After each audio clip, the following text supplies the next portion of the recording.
foco, não se distraia, para que o Senhor possa, por completo, te abençoar nessa noite de hoje. Amém? Vamos ler no tema, da campanha que é proposta. 1 Samuel capítulo 7. Louvado seja Deus. Livro de 1 Samuel. Abra sua Bíblia. Livro de 1 Samuel capítulo 7. Glórias a Deus. Versículo 12. Vou dar uma ajuda para os irmãos. Fica antes de 2 Samuel. Já vale, né, irmãos? Glória a Deus. 1 Samuel capítulo 7. Versículo de número 12. Amém? Louvado seja Deus. 1 Samuel capítulo de número 7.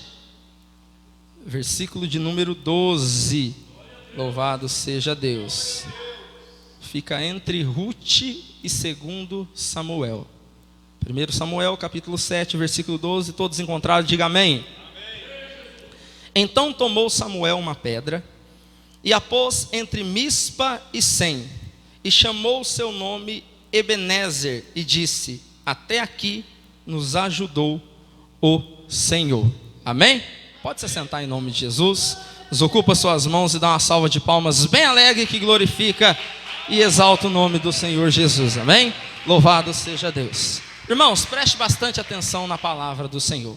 Para nós entender este contexto deste versículo que nós acabamos de ler, nós vamos voltar um pouco atrás, alguns 300, 400 anos aproximadamente atrás desta passagem, onde a Bíblia nos fala que o Senhor, após a morte de Josué, a Bíblia nos revela que o Senhor institui e estabelece o ministério dos juízes.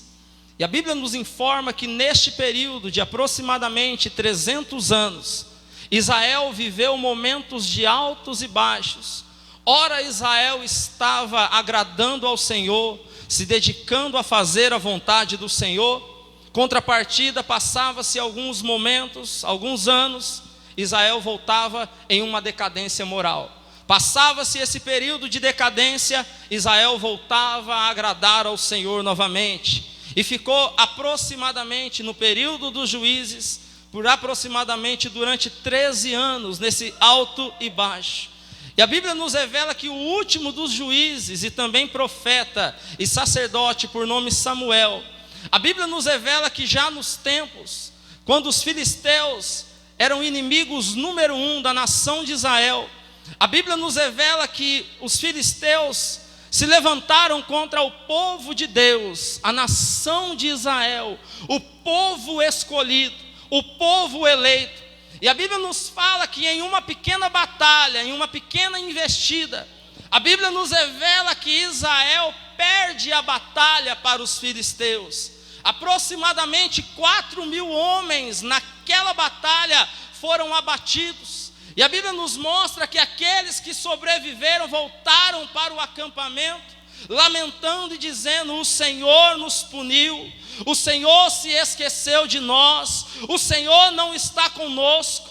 E a Bíblia nos fala que eles se armaram novamente, eles se programaram novamente, e na cabeça do povo de Israel, de toda a liderança, eles pensaram: eu sei o porquê que nós perdemos a batalha, esta primeira batalha para os filisteus. Nós estávamos sem a arca do Senhor, nós estávamos sem aquilo que representa a presença de Deus. E a Bíblia nos fala que eles se armam, se estrategam novamente para se levantar contra os filisteus, já com a arca em posse.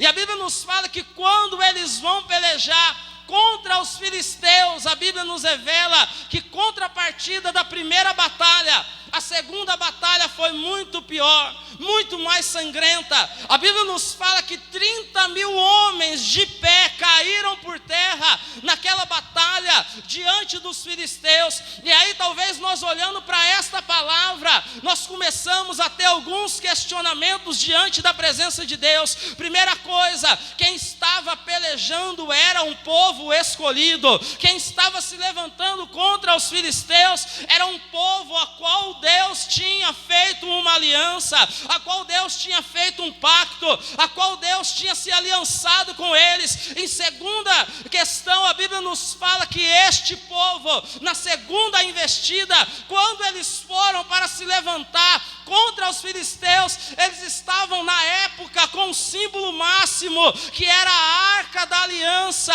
que simbolizava a presença do Senhor. E aí nós, olhando para este texto, para este contexto de introdução, nós começamos a questionar ao Senhor. A nação de Israel questionou ao Senhor: mas como que nós podemos perder essa batalha? Como que nós podemos perder essa peleja de maneira terrível? E não foi uma peleja, foi duas pelejas, tendo a presença de Deus, tendo a arca do Senhor. Como que se pode perder uma batalha contra o inimigo? Como que Deus permite um povo perecer diante dos seus inimigos, ainda assim tendo um símbolo máximo, que era a arca da aliança? E este povo perece, perde 30 mil homens, no total 34 mil homens.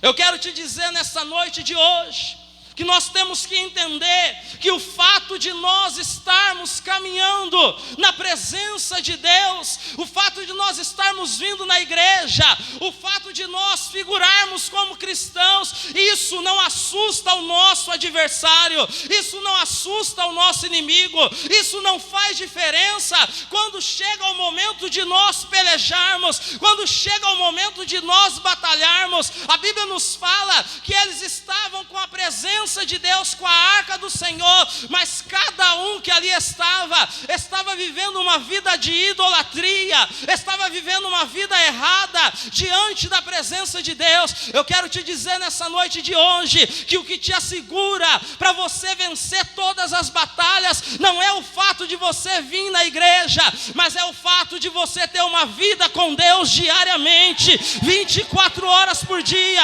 É isso que assegura as suas conquistas, é isso que assegura as suas vitórias. Se nós queremos ser de verdade um povo vitorioso, um povo que venha triunfar diante das batalhas, não basta nós carregarmos a Bíblia. O diabo, ele não tem medo de quem carrega a Bíblia. O diabo não tem medo de quem prega necessariamente a palavra de Deus. O diabo não tem medo dos dons a qual você, por muitas das vezes, é usado por Deus para transmitir uma revelação, um dom de cura. O diabo teme a sua intimidade com Deus, a sua vida particular com o Senhor. O diabo, ele respeita e teme e treme o seu secreto com Deus.